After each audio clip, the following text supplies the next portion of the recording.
طبق آماری که تو سال 2012 منتشر شد، چیزی حدود 42 میلیون نفر تو دنیا درگیر تنفروشی هستن که 70% زنها هستن. خیلی از توریستایی که دنبال مسائل جنسی هستن دوست دارن بدونن ارزون‌ترین کشورها تو این زمینه کدوم ها هستن. توریسم جنسی هر سال بیش از قبل رشد میکنه. آمارها نشون میده که این صنعت سالانه 186 میلیارد دلار گردش مالی داره و حتی بعضی از کشورها این کارو تبدیل به یکی از منابع اصلی درآمدشون کردن. 1. ایران. تو ایران تنفروشی کاملا غیر قانونیه و اگه کسی دستگیر بشه ممکنه جریمه نقدی یا حتی حبس بشه.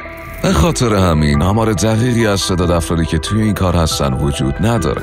اما طبق یک گزارش غیر رسمی تو سال 2017 تخمین زده شده که از جمعیت 80 تا 90 میلیونی ایران حدود 230,000 نفر به این کار مشغولن. قیمت هم به طور میانگین برای چند ساعت چیزی حدود $50.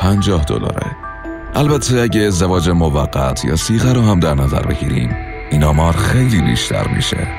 مثلا یه نهاد قضایی چند سال پیش اعلام کرد که فقط تو یکی از کانال‌های صیغه یابی بیش از 1 میلیون نفر کاربر فعال وجود داشته.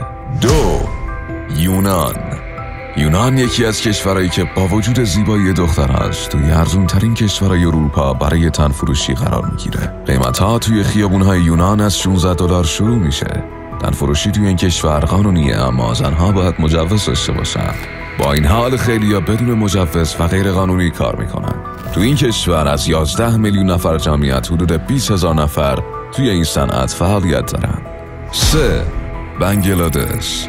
بنگلادش که کنار هند قرار داره جمعیت حدود 163 میلیون نفر داره و طبق آمارها 140,000 نفر زن توی این کار هستن. دولت این کار رو کاملا قانونی کرده و حتی بعضی از مناطق کشور زنهایی هستن که با $1 هم حاضرن خدمات ارائه بدن.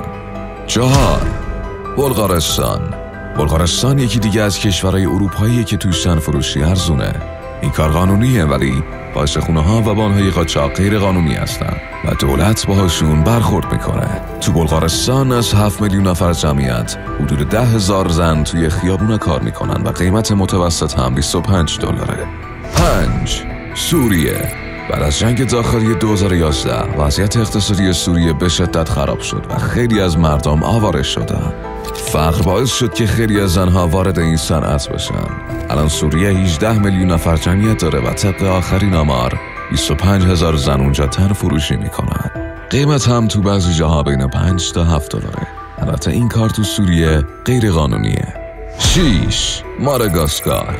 توی ماداگاسکار تنفروشی کاملا قانونی اعلام شده. این کشور 24 میلیون نفر جمعیت داره ولی حدود 191,000 زن توی این کار هستن. اینجا قیمت‌ها خیلی پایینه و توریست‌ها گزارش دادن که بعضی از دخترها با $155 هم حاضرن برای چند ساعت وقت بگذرونن.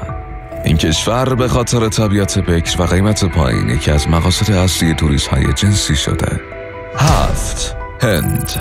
هند یکی از کشورهایی که هم تعداد تنفروشاش خیلی زیاده. همین کار قانونیه. با توجه به جمعیت 1.3 میلیاردی این موضوع خیلی عجیب نیست. طبق آمار 700,000 زن توی هند توی این کار هستن و خیلی هاشون حاضرن با $155 خدمات بدن، چه به توریستا چه به مردم محلی. 8. کاستاریکا یک کشور کوچیک تو آمریکای مرکزیه که نه تنها به عنوان یک مقصد گردشگری جذاب شناخته میشه بلکه یکی از مراکز اصلی توریسم جنسی هم هست.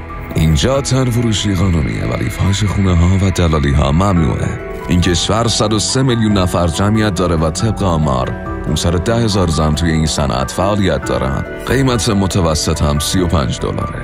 9. لهستان. بعد از یونان و بلغارستان لهستان سومین کشور ارزون اروپا تو این زمینه محسوب میشه. اینجا تنفروشی قانونیه ولی اگه کسی باند قاچاق را بندازه یا فاحشه‌خونه مدیریت کنه باهاش برخورد میشه. از جمعیت 38 میلیونی این کشور آمار دقیقی از تعداد زنهایی تو این کار وجود نداره ولی منابع غیر رسمی میگن حدود 20,000 زن اینجا روسپی هستن و قیمت متوسط هم $50.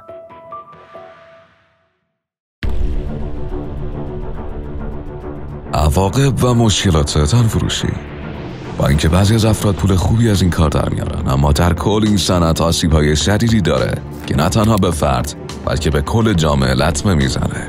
مشکلاتی که تنفروشی به وجود میاره: انتقال بیماری‌های جنسی، کاهش آمار ازدواج و تشکیل خانواده، آسیب‌های روحی و جسمی بلند مدت که ممکنه تا آخر عمر بمونه، افزایش قاچاق انسان و سوء استفاده از زنان و کودکان. در کل حتی تو کشورهایی که این کار قانونیه، باز هم تبعات اجتماعی و فردی سنگینی داره و میتونه باعث افزایش جرم و آسیب‌های اجتماعی بشه. اگه از این ویدیو خوشت اومد، سابسکرایب کن و لایک و بکوب تا جزء خانواده ما باشی و هیچ ویدیویی رو از دست ندی. زنگوله رو هم بزن تا اولین نفری باشی که از ویدیوهای جدید با خبر میشه. حمایت شما انگیزه ماست. پس حتما نظراتتون رو هم توی کامنت ها واسه هم بنویسین.